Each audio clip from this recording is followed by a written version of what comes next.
for joining us today for our technical demo series on Microsoft Management with Reporting.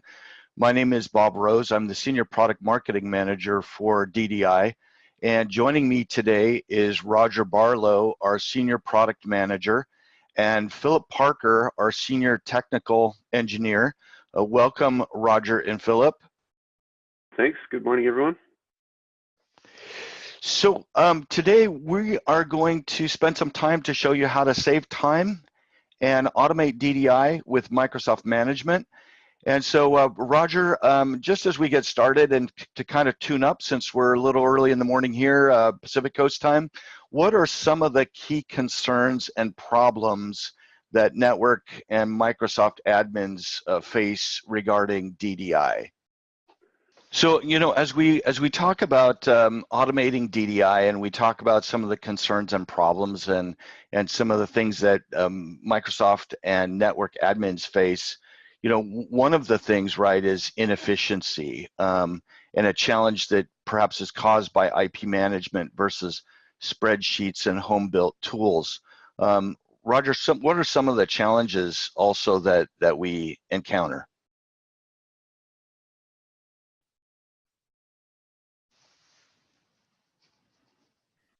So I think you kind of touched on it a little bit, Bob. One of the things is obviously inefficiency.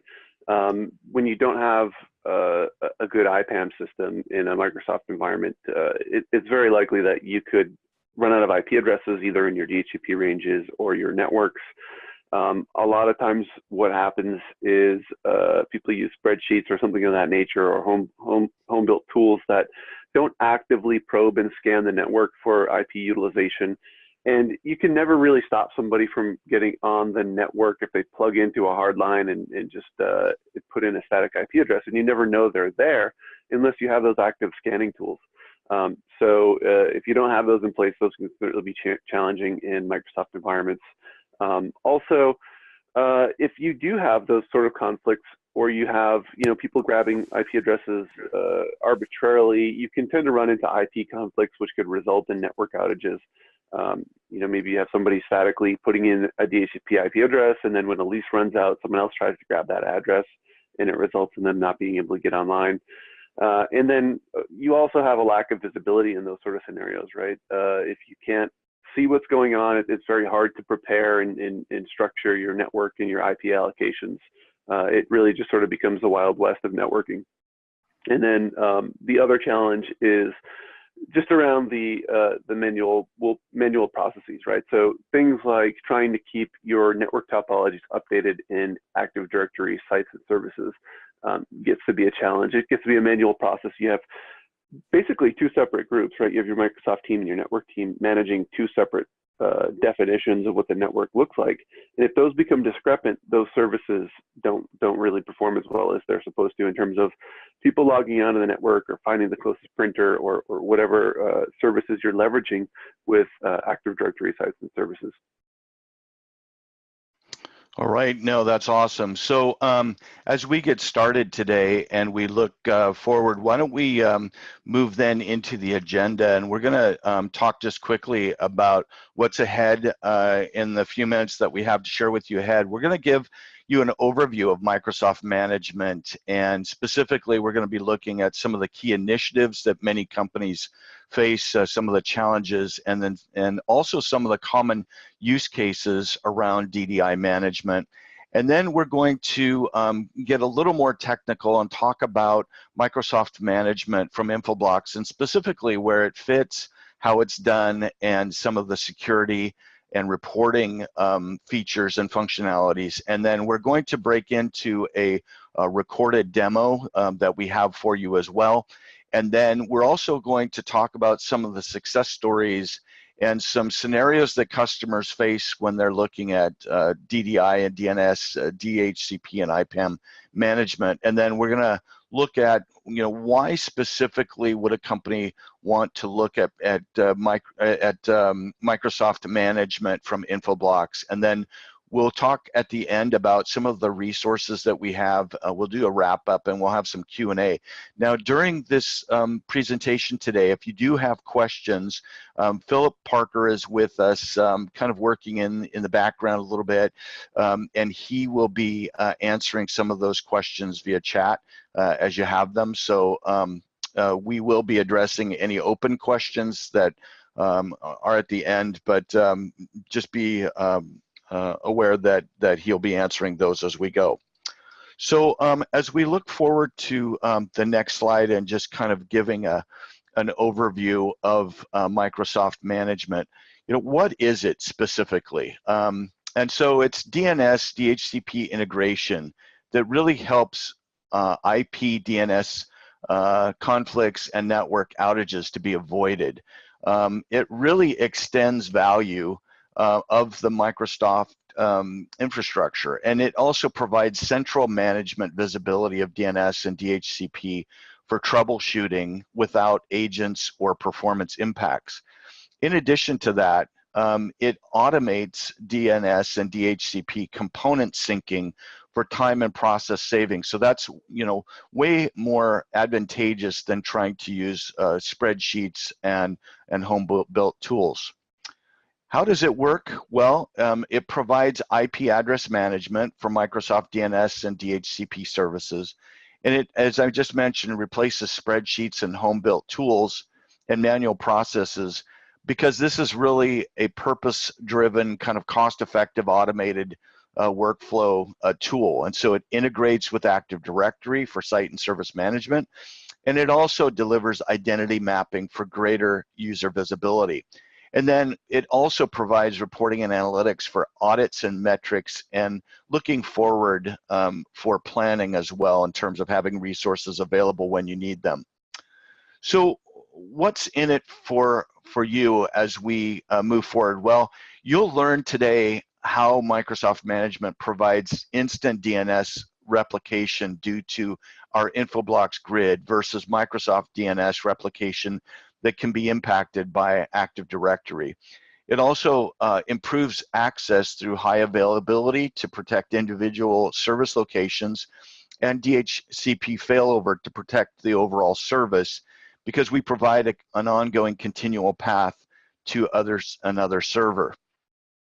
In addition to that, there's reduced security risk, because Infoblox has the DHCP fingerprinting that really identifies all devices connected to the network for enforcing policies, and also advanced DNS protection to help detect attacks and drop malicious traffic while providing resilient DNS services.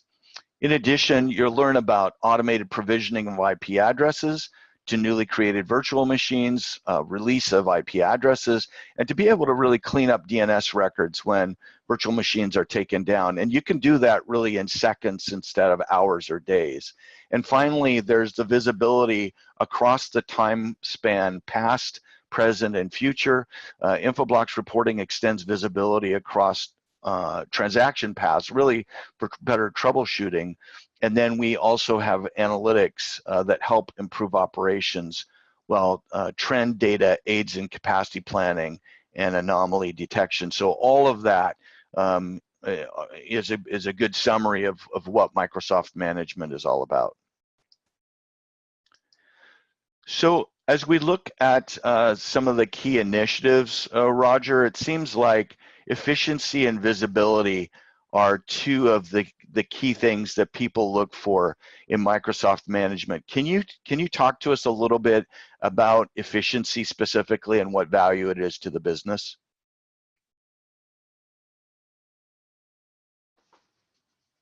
Roger? Yep, absolutely. So in terms of efficiency, if you look at the way that the Microsoft Management Console is designed, it's really a one place for everything console. And it's not necessarily the most efficient means for managing DDI environments. So the console itself is, designed to do everything, and therefore it doesn't really have DDI-specific workflow built into it. So you need to know that you have to go to this place to do that function, this other place to do that other function, and it's easy to miss something or to leave something out. And it's also very likely that you'll be clicking back and forth through different areas of the console. And at the end of the day, it doesn't seem like a lot when you're making a change, but if if you're doing that multiple times a day, and you're doing that for weeks and years, over time, the loss of efficiency between having to jump around through that console and not having a purpose-built UI, it really adds up into a large cost, and it's multiplied by the number of administrators that are doing that. So there's a very large efficiency loss there that's not necessarily really perceived, but it does exist. And then in terms of value, we can really reduce the management effort of managing Microsoft-based DNS and DHCP through our purpose-built UI. That's really designed for DDI management.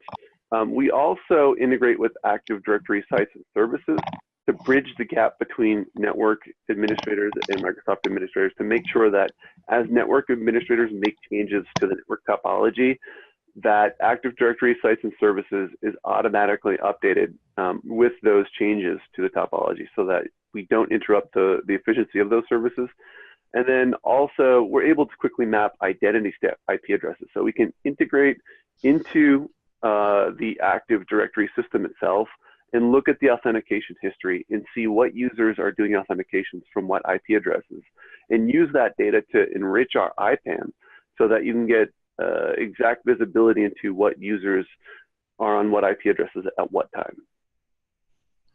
Yeah, no, that's really helpful to be able to have both the advantages of efficiency and visibility. So as we take next steps and kind of look at some of the challenges, it seems like a lot of companies face slow, inefficient IP and Microsoft service response time. And really some of this is due to what we had talked about before, right? It's around spreadsheets and home-built tools. And there's still a lot of companies that are out there using manual processes, and they're trying to manage their Microsoft-based DNS and DHCP configuration, and they're just not integrated, right? I mean, it's also a challenge and an inability to kind of delegate provisioning and troubleshooting to some of the local administrators.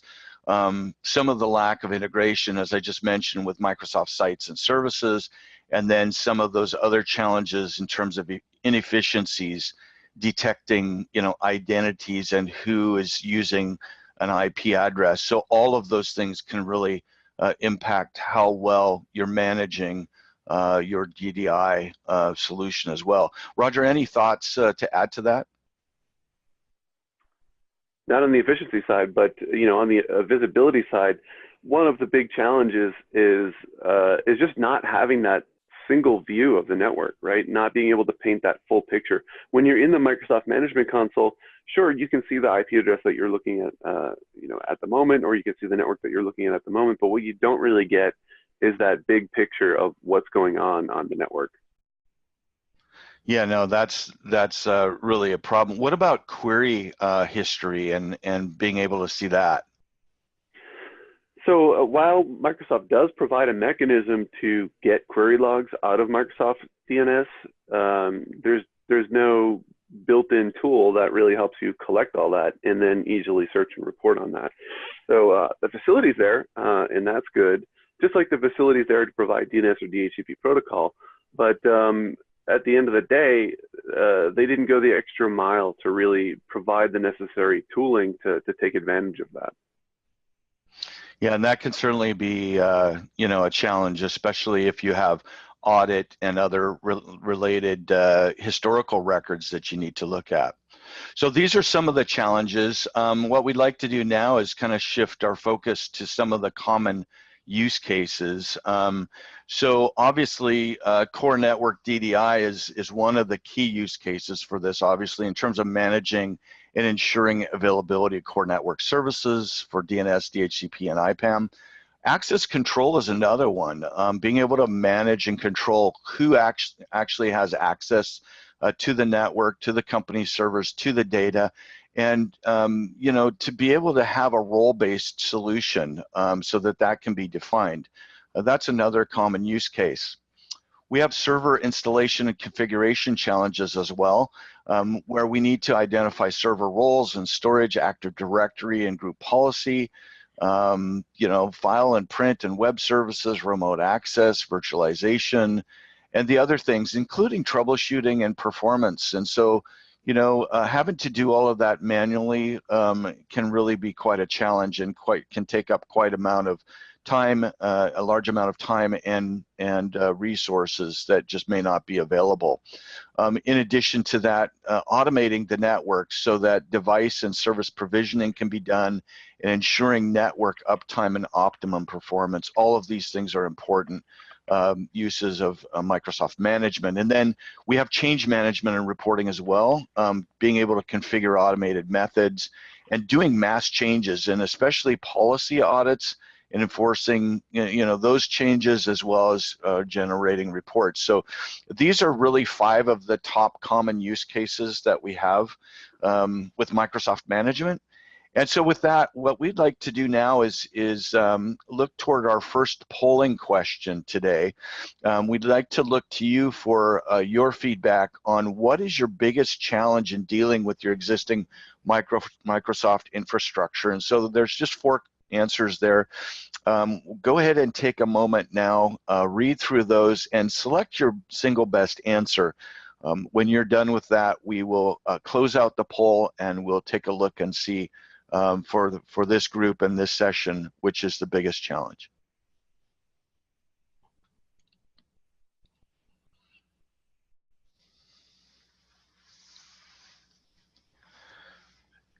And if you haven't voted yet, go ahead, and when we are getting close to most of the group, we'll close up the poll and we'll take a look at the results.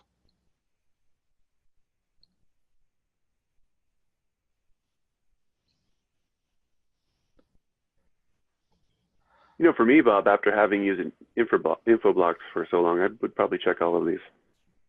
Yeah, so that's the challenge, right? Because there's a lot of good answers here. Why don't we go ahead and close up the poll now and see kind of where we're at. So it seems like full network visibility and reporting. That's interesting. Does that surprise you, Roger? Not at all, for the aforementioned reasons, right? Microsoft does provide good protocol services. They just didn't go the extra mile and provide the supporting services to give you the visibility. While they do have an IPAM, it's not feature rich. It doesn't integrate with sites and services. It doesn't integrate with, it doesn't provide the identity information. It doesn't integrate with, you know, a lot of the stuff that's out there. And the management interface is again, not a purpose-built management interface. So it doesn't surprise me for all the reasons that we've been talking about on this call so far. And then also, number 2 seems to be automating and reducing DNS DHCP management effort and cost. I mean, that's a real challenge today. Yeah, absolutely. And again, it goes back to that Microsoft MMC, the Microsoft Management Console, and the server manager that they have. I mean, they're good tools for managing a server, but the bottom line is they're just not purpose-built. They don't have the smarts built into them or the workflows to make managing DDI easy. Well, and you really can't see everything that's on the network, right? I mean, that's the other big challenge. Yeah, absolutely.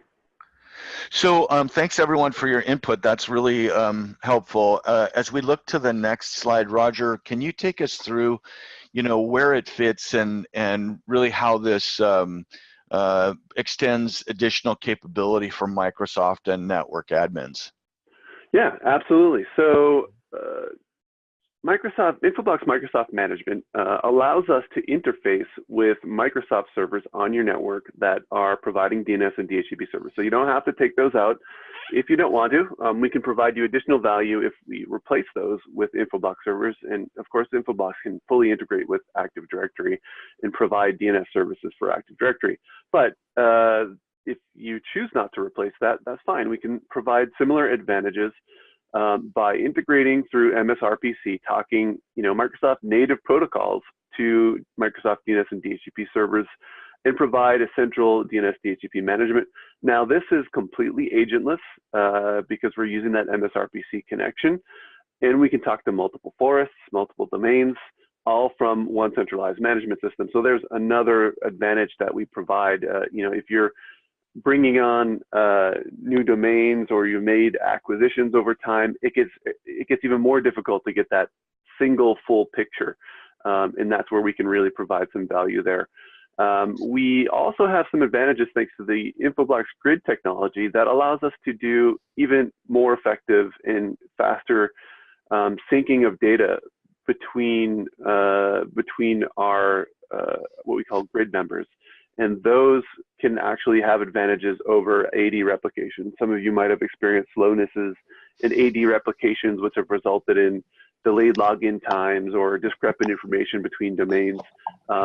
We've solved that to some degree with our grid technology.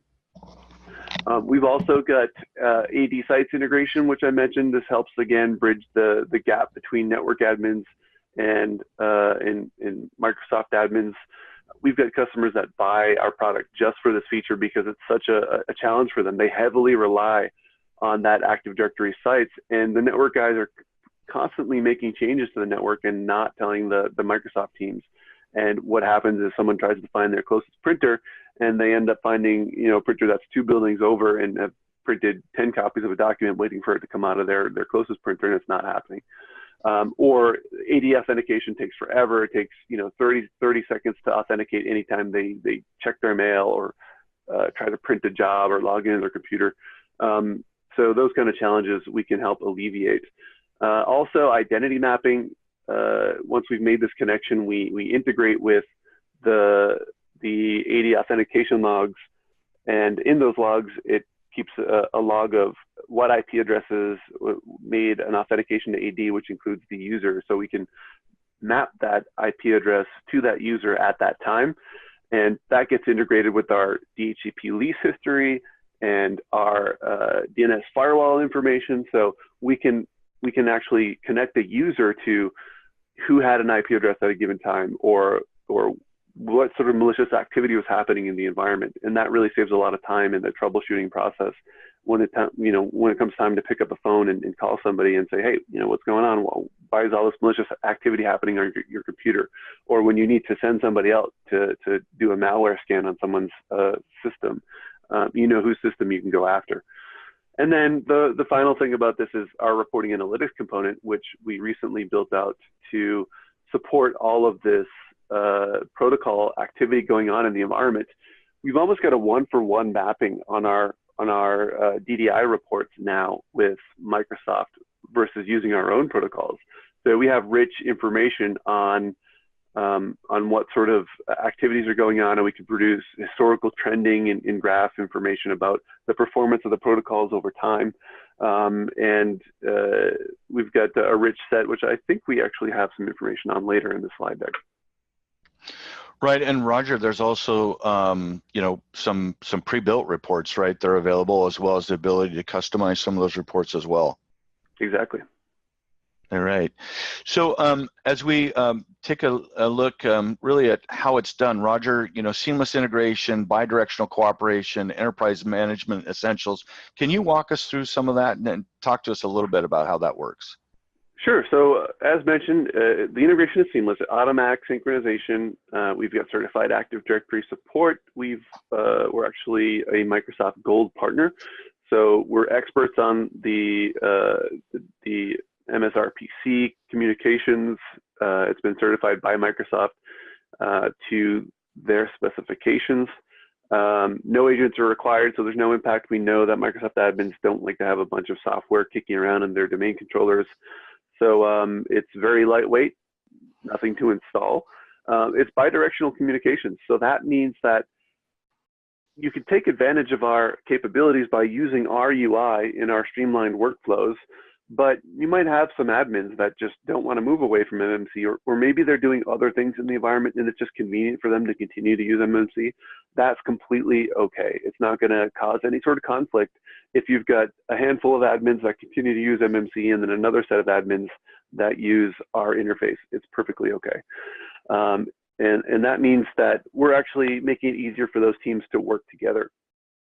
And then in terms of the enterprise management essentials, we can bring additional things into the mix here. So thanks to the reporting capabilities, we can add monitoring and alerting for key metrics about DDI activity. We can keep track of utilization and errors that are going on in the environment to help bring to the forefront anything unusual that's going on with those and help plan for capacity planning in the future. We also add the capability to use extensible attributes in smart folders, which are a key thing in our product for our protocols, our protocol servers. Just in terms of being able to tag, what networks are doing what and what, what devices exist where. And it's basically a way for you to do free-form tagging key value pairs against objects that exist in our system. And then finally, we have the ability to help you with auditing in terms of our reporting or just getting visibility into the environment and being able to say to your auditors, yes, I have this visibility. Here's my proof. Yeah, no, that's all super helpful. So, Roger, as we look at, perhaps the challenges of IPAM, some of Microsoft's IPAM shortcomings, can you give us some insight on that? Sure. So Microsoft does offer an IPAM solution. It came out in Server 2012, if I'm not mistaken. The challenge with it is it's fairly new. In Microsoft, it's not a big focus for them. So it's difficult to deploy, difficult to architect. It takes quite a bit of effort when you compare it to deploying Infoblox as an IPAM solution. For us, it's just a matter of joining or just standing up a grid member and then connecting it to your Microsoft servers. We use that MSRPC connection. We go out, we gather all the data, and you've got an instantaneous functional IPAM. On the Microsoft side, there's all kinds of caveats to it. You can't have IPAM coexist on the same server that has DHCP already in place. So it needs to be a separate server unless you want to stand up and manage a completely separate Microsoft SQL instance. Also, if you run the SQL server with it, you might have to have a SQL cluster if you want to have redundancy for your IPAM. So that's another challenge. Microsoft recommends actually not running it on the DNS server. There's no reason you can't do it, but it potentially impacts the performance of the DNS server, which is probably something you don't want to do given the criticality of DNS. And then all in all, the minimum deployment, if you want to have a production-ready DDI environment with redundancy between IPAM, DNS, DHCP, SQL Server, and Active Directory, the minimum number of servers you're looking at deployment here would be 5.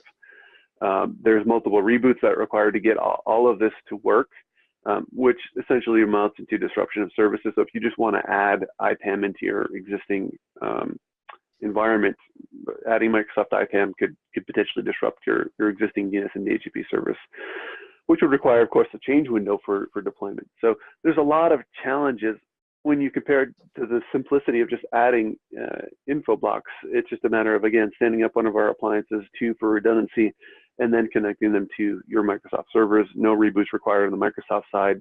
We use that MSRPC connection to go and grab all of the configuration data about your networks, your DHCP, and then your 80 sites configuration and your identity information, pull that all into our IPAM and have it available right away. The other challenges that we found with Microsoft IPAM is just challenges that exist with the replication for Active Directory kind of also cause trickle down and cause challenges with Microsoft IPAM. So the changes made in one GUI might not be detected by another right away. So if you've got multiple admins working on this and allocating IP addresses, they could potentially stomp on each other, which is not a good thing. And that replication could take upwards of 15 minutes, especially with poor 80 site configurations. So we kind of killed 2 birds with 1 stone there with our 80 sites integration, our ability to make that efficient and keep that up to date, but also our ability to increase the performance of the replication of IPAM data. The other challenge we find, and this is probably the main reason why people use IPAM, is they just want the next available IP on a given network. In our testing, we found that the next IP functionality doesn't really understand network boundaries on the Microsoft side. So if you've got a subnet that's split up into smaller subnets and you want to look for the next IP address on one of the smaller ones, it might accidentally give you a network or a broadcast address or even an address in another network, and that's problematic, and it could actually result in a network failure if you hand out a network or a broadcast address.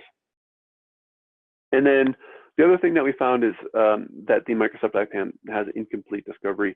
So it just does some very basic discovery of what's known in Active Directory and doesn't have that deep network discovery where it goes out and does ping sweeps or switch probing or network device interaction like you would find on Infoblox IPAM. So you kind of get a high level, you get a little bit of assistance in that it will help you discover anything that's known about already in Active Directory. But when you want a real full comprehensive IPAM that sort of handles all of the discovery for you, it tends to lack in that area. And again, that's an area where Infoblox shines with our network insight capability, where we can go and connect to network devices, discover what's out there, go probe that, connect to those network devices, discover what's out there, go probe that, and then just sort of recurse through your network and automatically grab everything and do that on a scheduled basis to make sure that we're always up to date. Wow, that's really a great overview, Roger, so thanks for sharing that. So can we take a moment and talk about security now, a little bit about the Microsoft Security Overlay? Sure. So a lot of times what we have is customers who like to use our IPAM and like the fact that we deliver DNS security. So for those of you who are not familiar with what we do in DNS security, we have what we call a DNS firewall, and that firewall uses threat intel to mitigate DNS queries to known bad DNS domain names. So we can keep our DNS firewall up to date with the latest threat intel, and you can rest assured that clients on your network are not talking to command and controls. They're not talking to malware. We've also got what we call threat analytics or threat insight, which is an active tool that resides, or it uses a real-time engine to detect data exfiltration.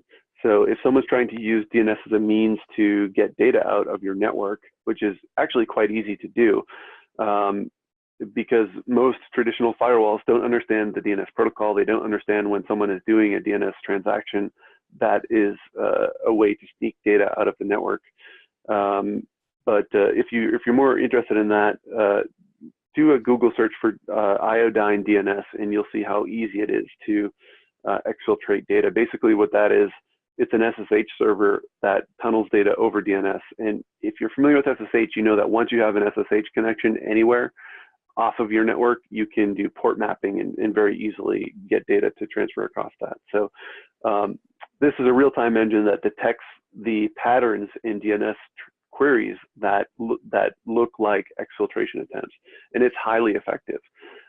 So we've got a lot of customers that like the fact that we provide those services, but they don't want to replace their Microsoft servers and the Microsoft protocols. We find that a lot of our customers just don't want to go through the hassle of pulling those out, and there's concerns about the impact on Active Directory by doing that. We've got hundreds of customers, if not thousands, who have replaced their Active Directory DNS with Infoblox, and it's not as painful as it would seem, but a lot of our prospects don't want to do that right out of the gate. So what they want to do is use our security as an overlay. And basically what that amounts to is we can build a Infoblox DNS security environment that your Microsoft servers can recurse through, and we can still offer all of those DNS security features since we're at the recursion layer, but it's at the sacrifice of not getting the visibility to the individual client who's doing that kind of activity, right? So we can protect you with sacrificing the visibility, but you don't have to be concerned with replacing your DNS, your Microsoft DNS servers. And if later down the line you decide that you want to replace Microsoft DNS to get that visibility down to the user, we can do that.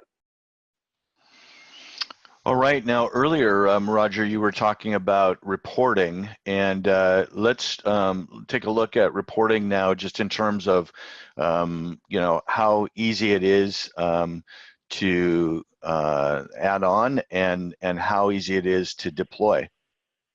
Sure. So once you've got reporting, once you've got your Infoblox grid in place, and we're managing your Microsoft protocol servers on your network, Getting reporting visibility into that is just as easy as adding another Infoblox grid member. So I've actually deployed Infoblox reporting in less than 20 minutes. It's pretty easy to deploy out there. And once you do that, we're leveraging, again, that MSRPC connection that we've established out to your Microsoft servers to just grab that data and archive it into our reporting system. We've also got clustering capabilities for reporting, which allows you to add redundancy. So if you're using us for something mission critical, like alerting on the failure of those services, then you can have redundancy for that. And that can either be disaster recovery type redundancy or site, just in-site redundancy, or both, so that if you need that alerting to persist in a failure, that can happen. So we provide out of box about 25 reports on DNS and DHCP. Again, it's pretty close to the same. I think there's only 1 or 2 reports that we deliver on our own protocols that we don't deliver on Microsoft protocols. There's also custom reporting capability. So it's built on the Splunk engine. So if you're familiar with Splunk, there's some great value there. We've got those 25 reports that sort of give you a baseline, but if you need to customize those or expand them, or maybe you have a completely different use case that you'd like to address, our customization enables you to go ahead and do that. We also integrate with Microsoft DNS Analytics feed for DNS query logging. So if you do want to get those query logs, we can integrate there. We can keep an archive and allow you to search against that. So you can search, maybe for auditing purpose, you want to see all of the DNS queries that a given IP address has made. We can do that, or we can do the converse of that and allow you to see all of the clients on your network who've queried for a given domain name. So very deep, very rich reporting, and it's very easy to deploy. And this next slide actually lists out all of the reports that we provide with that reporting solution. So you can see there's a lot of great DNS reports in terms of the performance, who the top talkers on the network are, the sort of trend of DNS information. We can also do some of the security type reports. We can tell you who the top NX domain talkers on the network are. That's pretty useful if you're looking at domain generation algorithm activity in your environment. We can give server fail information, so we can see clients who are querying against broken DNS servers, which could also be an indicator of securities or misconfiguration in the environment. On the DHCP side, we've got, again, trending information. We've got lease history information, which is critical if you're trying to figure out, what IP addresses a given MAC address has had over time, or maybe what MAC addresses have been associated with a given IP address over some sort of time. We've got the usage and performance information on DHCP4 to help you do capacity planning in your environment. So all kinds of great reports here on both DNS and DHCP protocol, with just performance, somewhat security implications, a really good wealth of reports that we provide out of the box. All right, yeah, there's some great things. And Roger, can you customize some of those reports? Yeah, absolutely. So these are all just templates, and you can use them as the basis to customize and tweak your own little view, or use actually the data model behind it to completely reconstruct or construct a new use case. And Roger, we do have a community forum as well that does reporting, right? And so sometimes they come up with their own reports based on using some of these templates, and then do those get shared out sometimes to the rest of the community? Definitely. So, and it happens one of two ways. Someone created something really interesting and they wanted to share it with the community, or the other way it gets created is someone had a question, they're trying to do X, Y, Z, and then someone jumps in the community and helps them and ends up providing a solution or an idea, and then that person then comes back and then posts the final version of the report. So we've got well over 50 reports in the community in general. Some subset of those do apply to Microsoft integrations to our Microsoft Management capability. I would certainly encourage anyone interested in our reporting to check out that community and see what might be of interest to them. Outstanding. Well, Roger, I think at this point we'd like to shift over and take a look at the demo that Phil prepared for us. Can you cue that up? Absolutely. Here, and we're going to roll it.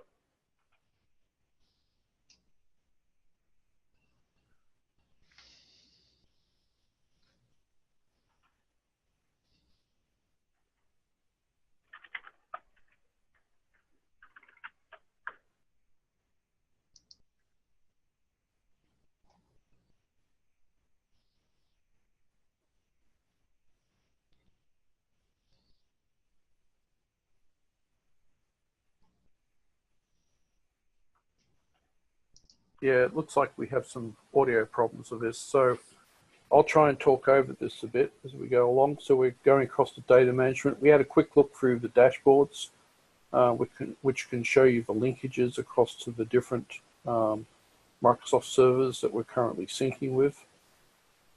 And, oh, okay, Roger, keep playing. Yep. And this is one of the subnets that we're actually syncing across. You can see the DHCP ranges. We have a couple of clients here that are coming in and out of this network. We have a couple of fixed addresses. As you can see here are some of the users that have logged in. We have Huey, Dewey, and Louie Duck.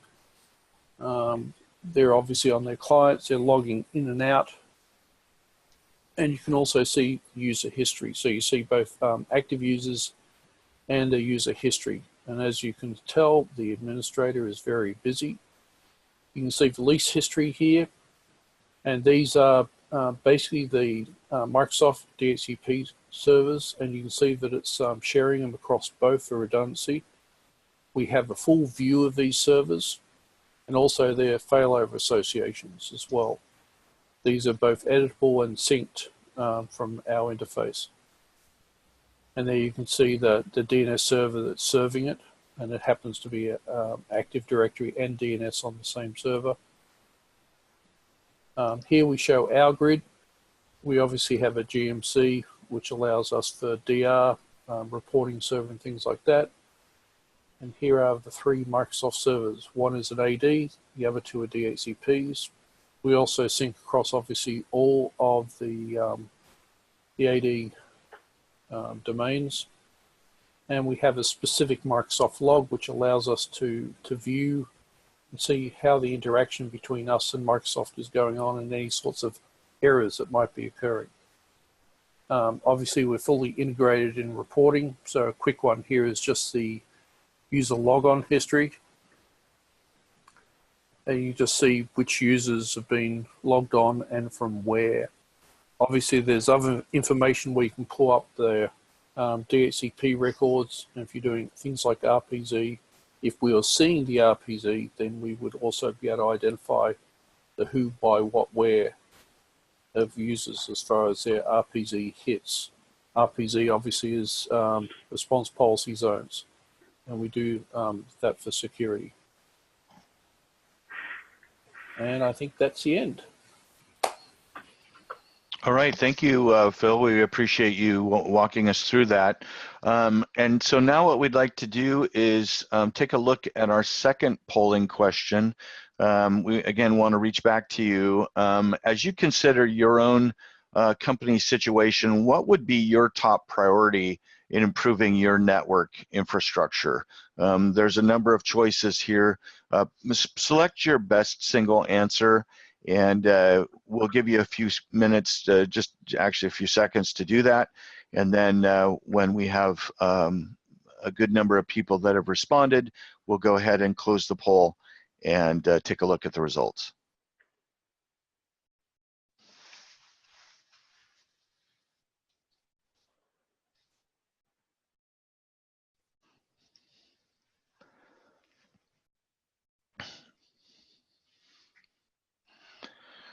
Okay, why don't we look at closing the poll up here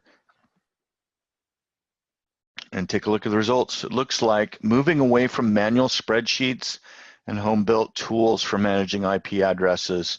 And then the second one is it is a tie, actually. It's expanding private hybrid cloud. That's an important thing. Obviously, lots of companies looking to do that. And then improving visibility. So all of these things seem to be kind of top of mind as we move forward. So Roger, can we take a look? You talked about reporting and analytics deployment a couple of minutes ago, but can you talk about that in a little more detail, just in terms of how quickly and what kind of advantages we can get through reporting? Sure. So I kind of touched on it a little bit before, but it's super easy to deploy. You can deploy in less than 20 minutes. So it's a short time to value. I mentioned that we have the clustering capability there as well. One thing I didn't talk much about, though, was the flexible licensing options.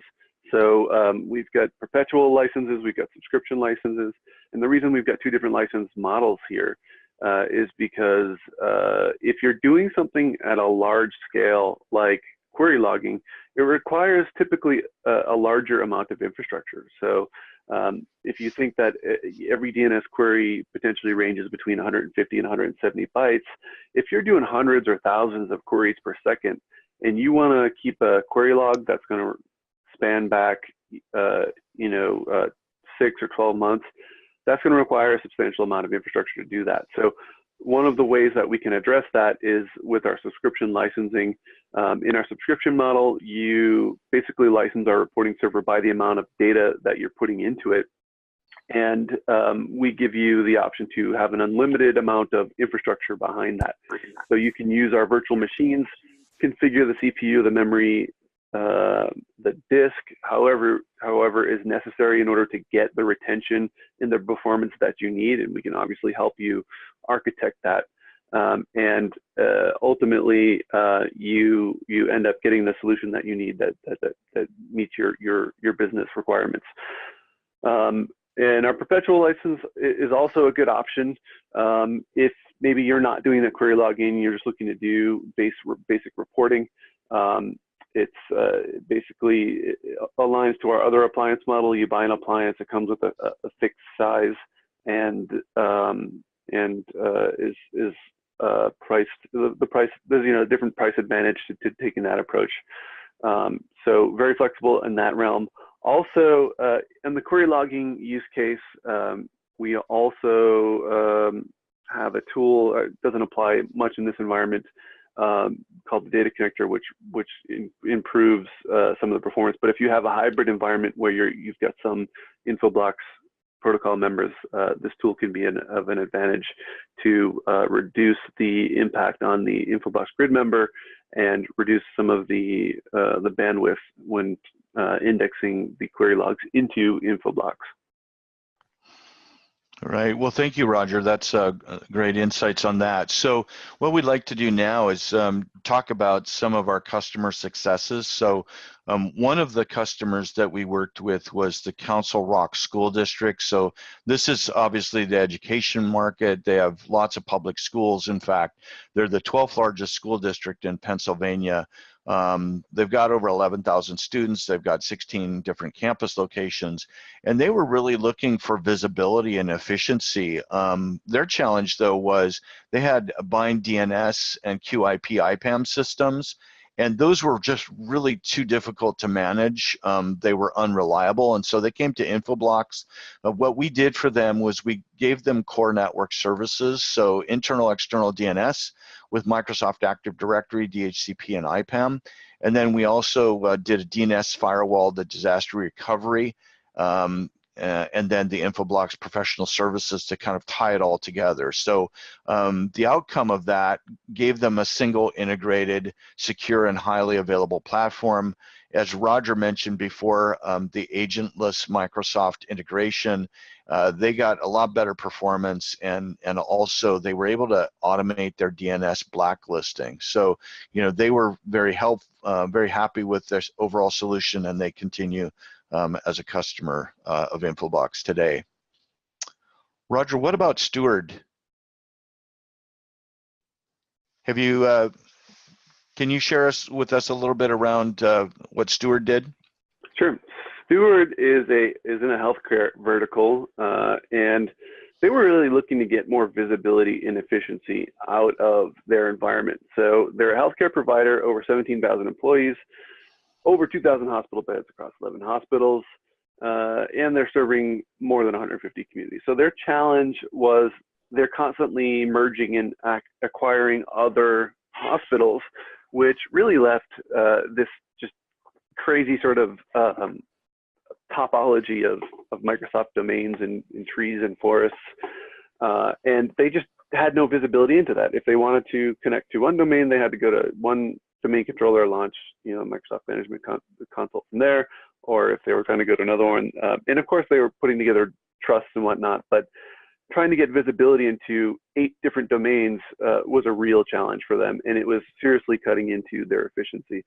So the other challenge that they had is they were looking for multi-access to DNS to really combine it into just a single place to do all of the action from.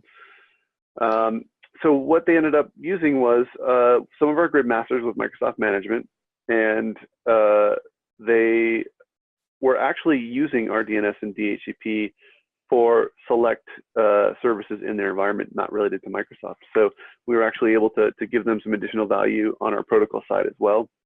The outcome was they consolidated 40 or so domain controllers down to a few Infoblox appliances by connecting us all and making us into a single point of management. They were able to get the full visibility on their network by connecting us in, and the phase 2 for Steward is actually to start recursing through us for their DNS security, as I spoke of earlier, where we can provide that DNS firewall and data exfiltration protection for them in the security realm. And then another customer that we had is a major federal U.S. agency. As I describe this to you, you'll probably be able to guess who it is. But their focus, of course, as a federal government entity, their focus was on, again, visibility and efficiency. Their mission really is focused on sensitive and classified information, and they really perform functions around the commerce and economy and innovation of growth in the U.S. And so, they had some real challenges as well with bind DNS and QIP IPAM, similar to the case that we just presented a moment ago. It was unreliable, it was hard to manage, and you can imagine a federal government with lots of different offices, really a challenge to be able to make sure that they could see everything, that they could manage everything. So we offered a core network service, again, DNS, Microsoft Active Directory, DHCP and IPAM, with a firewall, with disaster recovery, because that's absolutely essential. And again, their outcome was a single and integrated kind of pane of glass. They had agentless Microsoft integration. They had better performance, and of course, they were able to do a better job at DNS blacklisting. So again, the point of all of this is that we have hundreds and thousands of customers really across all different verticals, across all different industries that use Microsoft Management from Infoblox to manage their DNS, DHCP, and IPAM. So as we begin looking at some additional customer scenarios, Roger, and we kind of asked the what if questions, from a customer perspective, Microsoft Active Directory requires Microsoft DNS to function properly, right? But how would we look at that? How do we respond to that question? So that's actually a misconception. Microsoft Active Directory does not require Microsoft DNS. It just requires an RFC compliant DNS server. So while AD clearly requires DNS, Microsoft has also stated that it supports other DNS services. And this is well documented in the Microsoft knowledge base articles. It only requires a solution that complies to the DNS RFCs. There's a TechNet article out there that explains their position completely on the third-party DNS servers. Also, Microsoft DNS is more secure with AD due to the integration is one of the objections that we hear a lot. We use the same security mechanisms that Microsoft DNS uses. So we use GSS TSIG to secure the actual DNS communications. So we're equally secure as Microsoft DNS. And then what about, you know, Microsoft AD requires DNS SRV records. Does Infoblox support that? Yeah, absolutely. So an SRV record is it's not a proprietary record. It's a standard record that has a RFC supporting it. Yeah, something we absolutely support. And we support it also with our load balancing product. So if those need to be load balanced, we can do that with our DNS protocol. Outstanding. And then just one other question, you know, what if I, you know, lose the ability to administer DNS when we move to Infoblox? Is that likely to happen?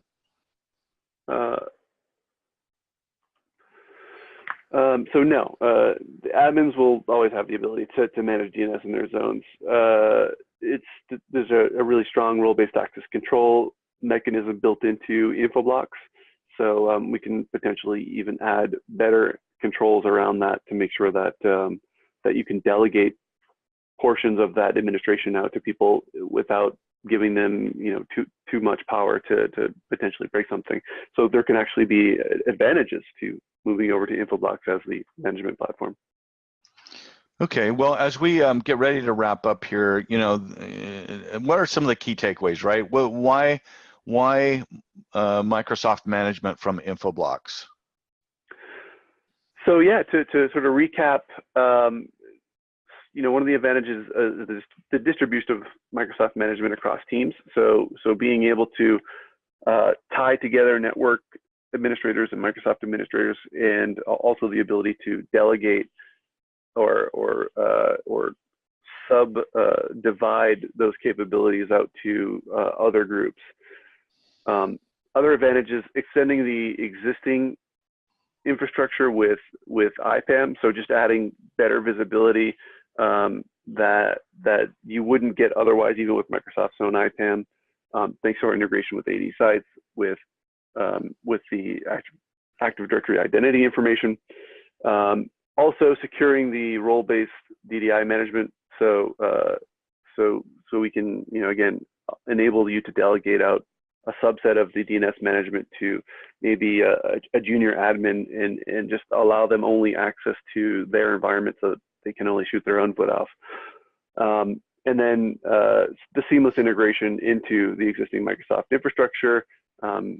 You know, the advantages: it's no agent to install, and then our very effective DDI user experience and our workflows built into our user interface. All right, Roger, thanks so much for taking us through that.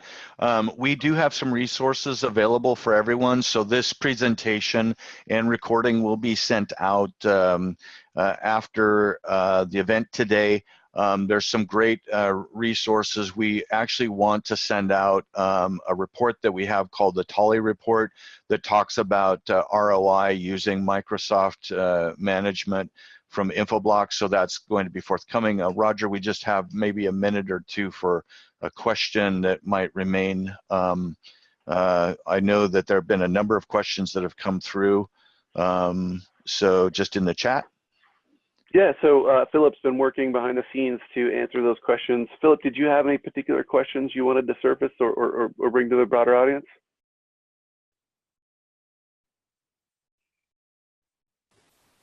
No, they've been pretty straightforward. Just a couple about the data connector, where to find it, and you know, maybe some links to these resources.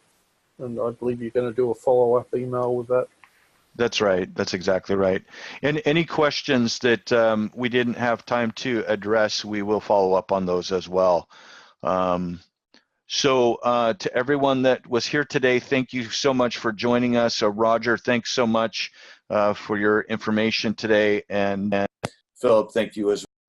That concludes our presentation today. Have a great day, everyone. Thank you.